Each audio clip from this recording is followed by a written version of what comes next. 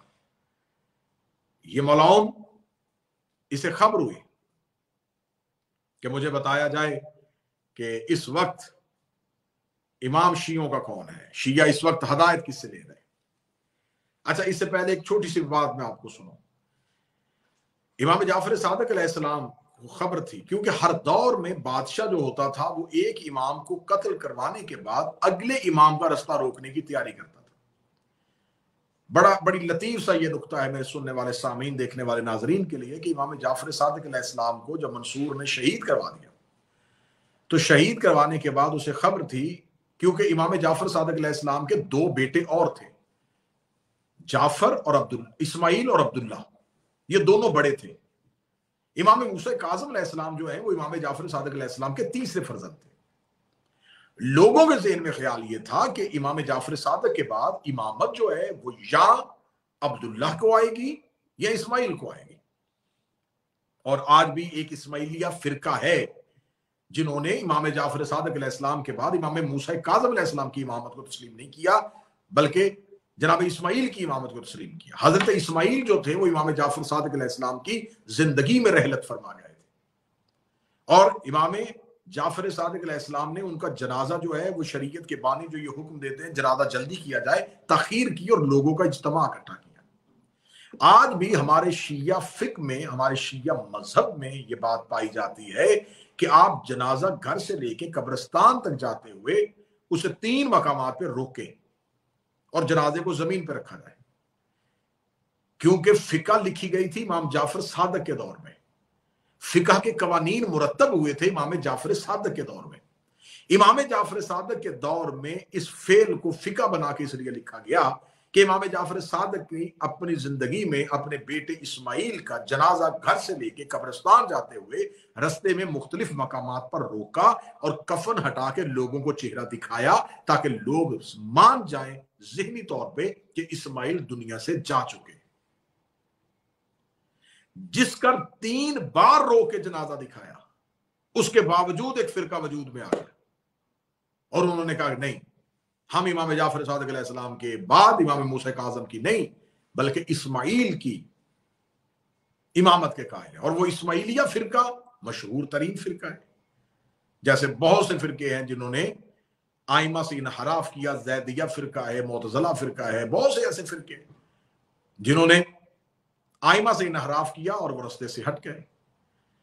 اب یہاں پر میں یہ بات اپنے سامعین کو سمجھانا چاہوں گا کہ امام جعفر صادق علیہ السلام کے بعد اسماعیلیہ فرقہ وجود میں کیوں آیا، امام محمد باقر علیہ السلام کے بعد وجود میں نہیں آ رہا۔ یہ جہاں جہاں یہ فرقے وجود میں آئے، چاہے یہ زیدیہ ہیں چاہے یہ اسماعیلیہ ہیں، آپ اگر اس دور کو زوم کر کے دیکھیں تو آپ کو ایک چیز کامن ملے گی کہ جس امام کے جانے کے بعد اس کے کسی نہ کسی جانشین کو غلط طور پہ امت نے امام سمجھا، اس کی وجہ یہ تھی کہ اصل امام کا غائب رہنا۔ امام جعفر صادق علیہ السلام کے بعد امام موسیٰ کاظم جو ہے وہ امت سے کٹ گئے، 1 سال کا قید، پھر امام پہ نظر بندی، پھر ایک لمبا عرصہ قید، 13 سال کی پھر قید۔ تو یہ وہ ٹائم تھا جس میں امت سے امام مربوط نہیں رہے۔ اور ہمارے یہاں نہیں بلکہ انسانیت کا یہ المیہ ہے کہ جب حجت نظر نہ آئے تو انہوں نے 40 دن کے اندر اندر ہارون کو، جس کا باقاعدہ حضرت موسیٰ اعلان کر کے گئے تھے، تو ہارون کو چھوڑ کے جو قوم سامری کے بچڑے کو پوجنا شروع ہو گئی تھی، وجہ کیا تھی؟ نبی نظروں سے اوجھل ہوا، انہوں نے نبی کی جگہ پہ بچڑے کو پوجنا شروع کر دیا، اللہ کی جگہ پہ بچڑے کی عبادت کر دی۔ اور موسیٰ نبی جاتے ہوئے کہہ کے گئے تھے کہ ہارون میرا وصی ہے، ہارون میرا جانشین ہے، اور امت اس قدر بدخبر تھی کہ ہارون جیسے جانشین کے ہوتے ہوئے بچڑے کی پوجا شروع کر دی۔ نبی غدیر میں کہہ کے گئے تھے کہ میرے بعد علی میرا وصی ہے، لیکن انہوں نے علی کو چھوڑ کے اپنی مرضی کے خلفاء کی پوجا کرنی شروع کر دی۔ بالکل اسی طریقے سے امام جعفر صادق علیہ السلام کے بعد امام موسیٰ کاظم غیبت کے دور میں گئے اور لوگوں نے اسماعیل کو امام بنا لیا، اور آج تک وہ اسماعیلیہ فرقہ ہے اور وہ اپنے سوچ اور اپنے ذہن سے ہٹنے کے لیے تیار نہیں۔ تو یہاں میں سوال کرتا ہوں کہ امامت غیبت میں 13 سال کے لیے جائے، امام غائب 2 سال کے لیے ہو، امام غائب 8 سال کے لیے ہو، تو فرقے وجود میں آ جاتے ہیں۔ اس وقت امام ولی العصر کی غیبت کا عرصہ کتنا طولانی ہو گیا ہے، اب کتنے فرقے وجود میں آ گئے ہیں، اب کتنے ذہن وجود میں آ گئے ہیں، اب کتنے لوگوں کو نائب امام بنا دیا گیا ہے، آج کتنے لوگوں کو امامت کا دعویٰ کرنے میں مجبور کر دیا گیا ہے۔ آج آل محمد کو چھوڑ کے کن کی عزت اور کن کی احترام کا چرچا ہو رہا ہے۔ تو جب امام غائب ہوتا ہے تو اصل میں امام غائب نہیں ہوتا، اصل میں امت کی آزمائش شروع ہو جاتی ہے، ماننے والوں کا امتحان شروع ہو جاتا ہے کہ نہ نظر آتے ہوئے بھی کون عقیدے پہ قائم رہتا ہے، نہ نظر آتے ہوئے بھی کون استقامت دکھاتا ہے۔ تو امام کے سامنے بیٹھ کے امام کی امامت کا اقرار کرنا یہ اتنا آسان کام ہے، یہ اتنا مشکل نہیں ہے جتنا غائب امام کی امامت کا اقرار کرنا ہے۔ بے شک بے شک۔ اب امام موسیٰ کاظم علیہ السلام کے 2 بھائیوں پر اور پھر امام موسیٰ کاظم علیہ السلام، لیکن امام جعفر صادق علیہ السلام کو ان کی زندگی میں جب بھی کسی نے پوچھا کہ مولا آپ بتائیں کہ آپ کے بعد امامت، تو آپ نے اپنے بیٹے حضرت موسیٰ کی طرف اشارہ کیا کہ میرے بعد میرا بیٹا موسیٰ جو ہے وہ امام ہوگا اور وہی میرا وصی برحق ہوگا۔ لیکن اب امام جعفر صادق علیہ السلام نے یہ وصیت کن کو کی تھی؟ یہ وصیت ان لوگوں کو کی تھی جو لوگ امام موسیٰ کاظم، جو پکے شیعہ تھے، جن کے بارے میں امام کو کوئی شک نہیں تھا، لیکن امام جانتے تھے کہ مختلف مخبر بھیجے جا رہے ہیں، اور وہ مخبر جو ہیں وہ پوچھنا چاہتے ہیں کہ امام جعفر صادق کے بعد امام کون ہوگا، کون سا بیٹا ہے جو امام ہوگا، تاکہ اس کا قتل بھی کیا جا سکے۔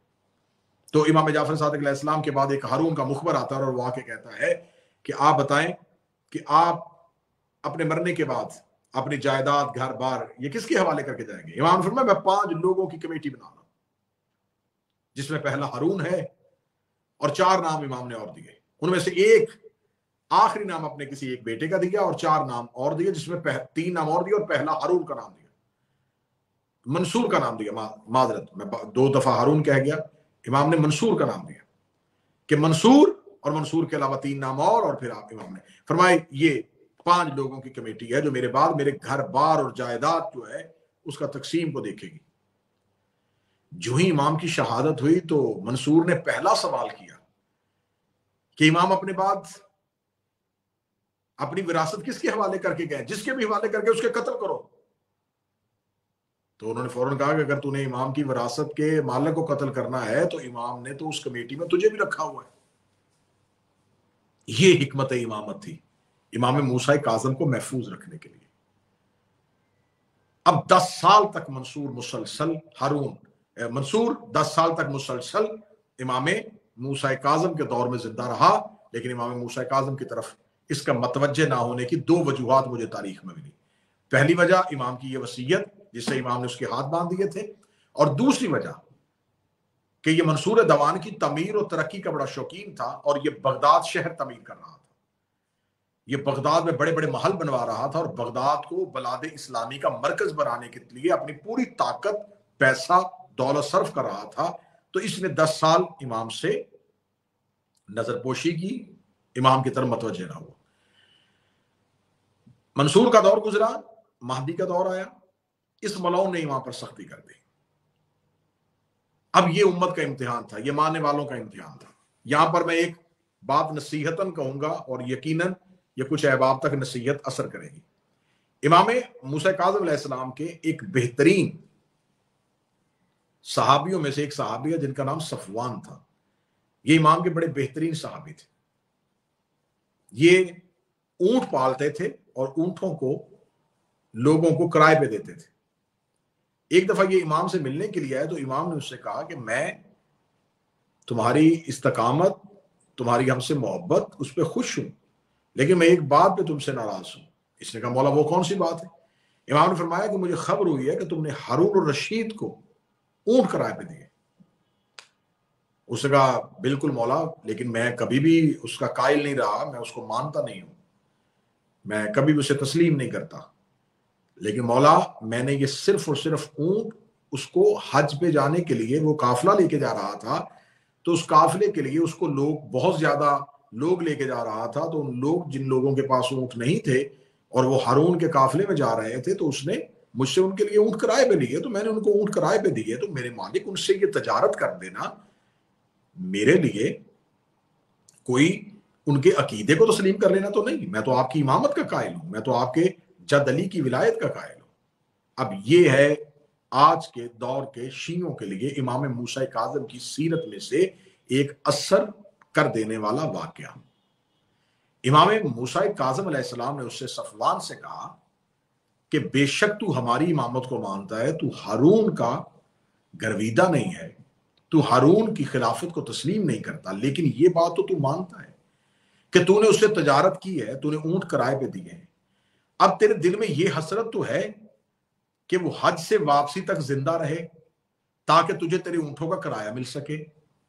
اس نے کہا ہاں مولا یہ تو ہے کہ مجھے میرے اونٹوں کا کرایہ ملنے کے لیے ہارون کا زندہ رہنا ضروری ہے. امام نے فرمایا جس نے ایک لمحہ بھی ہمارے دشمن کے لیے خیر چاہا اس نے ہم سے روح گردانی کی. ایک لمحہ بھی جس نے ہمارے دشمن کے لیے اپنے دل میں خیر چاہا،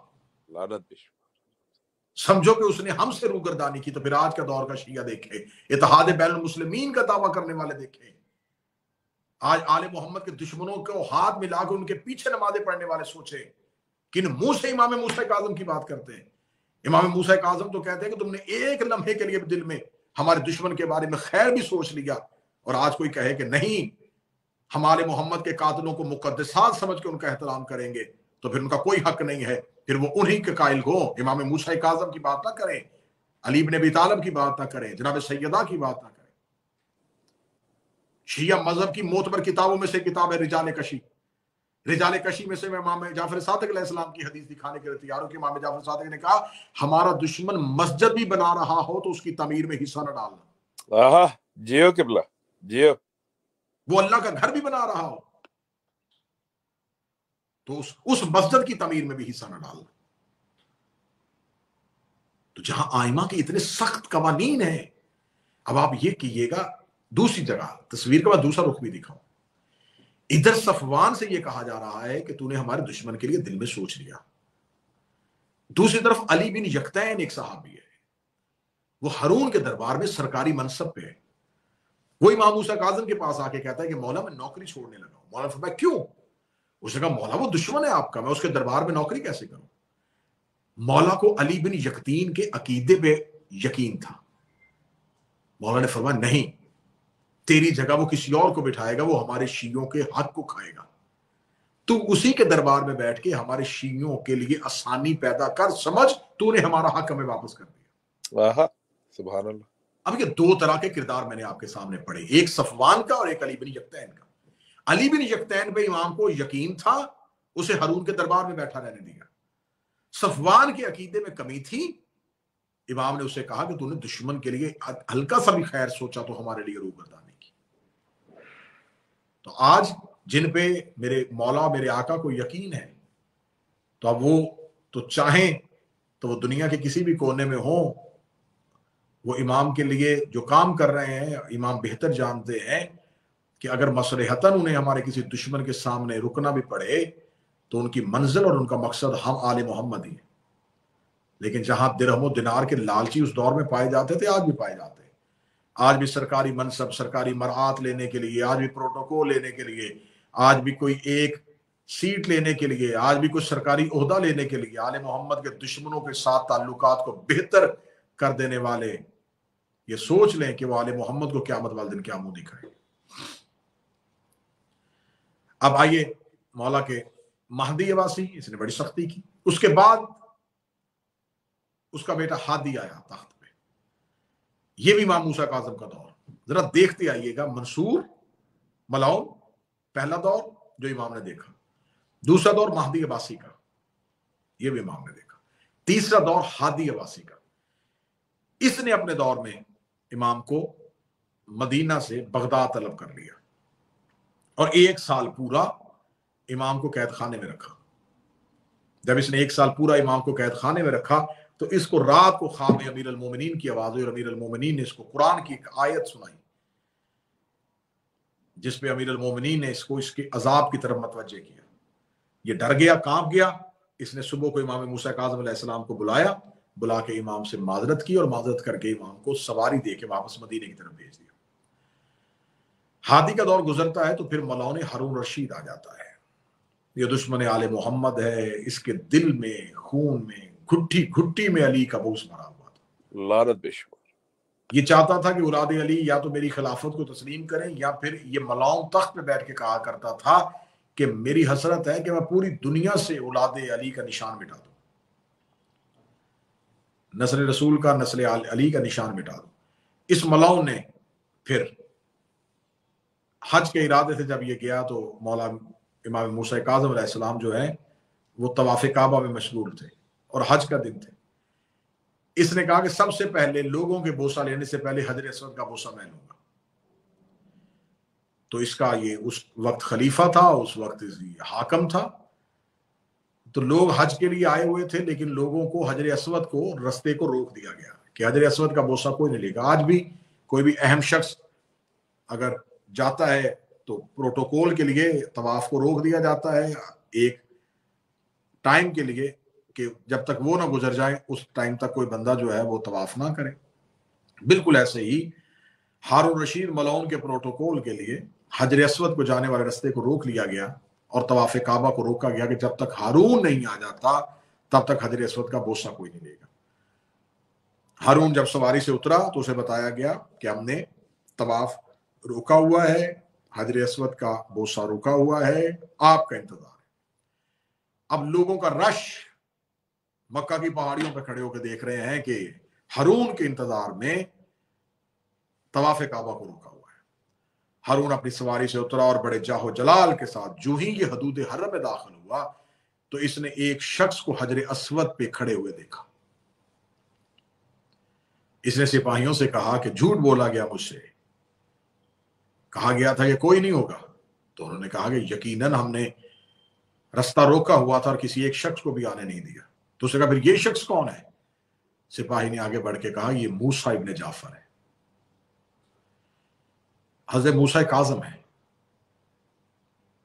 ہارون نے کہا کہ جب میں نے کہا تھا کہ حجر اسود کی طرف کوئی نہ جائے تو امام موسیٰ کاظم نے دبے ہوئے لفظوں میں کہا تو حجر اسود کو بوسہ لیتا ہے، حجر اسود ہمارے ہاتھوں کا بوسہ لیتا ہے۔ آہا بے شک تو نے لوگوں کو حجر اسود تک آنے سے روکا تھا، حجر اسود کو میرے ہاتھوں تک آنے سے نہیں روکا تھا۔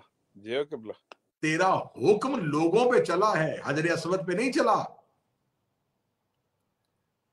اس کو بڑی خجالت اور شرمندگی محسوس ہوئی اور اس نے وہیں کھڑے ہوئے کہا کس اعتبار سے آپ لوگ کہتے ہیں کہ آپ اولاد پیغمبر ہیں جبکہ آپ نبی کی بیٹی کے بیٹے ہیں، اور ہم عباسی جو ہیں وہ رسول کے چچا کی اولاد ہیں، ہم خاندان رسول ہیں۔ تو یہاں پر جو میں نے پچھلی ایک مجلس میں تفصیل سے پڑھا تھا، اب اشارہ کر دیتا ہوں، امام موسیٰ کاظم علیہ السلام نے کہا کہ کیا خدا نے قرآن میں عیسیٰ نبی کو اپنے نبیوں کے تذکرے میں ذکر نہیں کیا؟ اس نے کہا کیا ہے۔ امام نے فرمایا عیسیٰ تو مریم کا بیٹا تھا،